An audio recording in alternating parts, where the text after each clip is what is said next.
FCC is in the midst of a hugely important proceeding right now to decide what the future of our media, our TV, our radio, our newspapers, our cable, even our internet, are going to look like for a long, long time to come.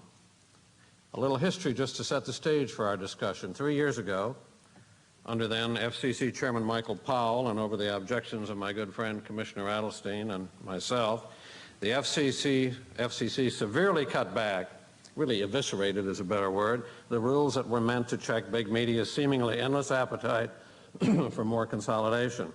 It passed new rules which have allowed a single media giant to own in a single market up to 3 television stations, 8 radio stations, the cable system, the cable channels, even the internet portal, and the local newspaper, which in most cities in the United States of America is already a monopoly. And the agency did all of that behind closed doors and without seeking meaningful input from the American people. Can you imagine that? Authorizing a sea change in how news and entertainment are produced and presented over the people's airwaves without even involving the people who own those airwaves and who depend so heavily upon them. It was a near disaster for America.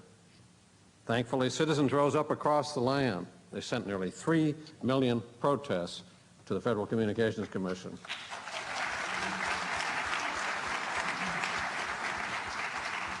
Congress rose up too, and then a federal court sent those rules back to the FCC saying they were badly flawed and they needed to be reworked. That was good, and anybody that doesn't believe that citizen action can have an effect should just revisit what happened there. We checked those rules. You checked those rules from going into effect. It was concerned citizens at work, and it was a consumer victory. But here's the reality check now. We're right back at square one, and it's all up for grabs again. And if we're going to have a better result this time around,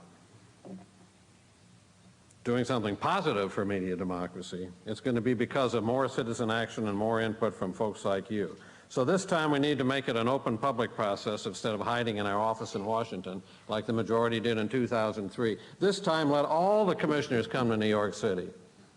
I wish they were all here tonight. And let all the commissioners get out across America and find out what's happening in the real world beyond that beltway that they bemoan so much but seem to love staying behind so much.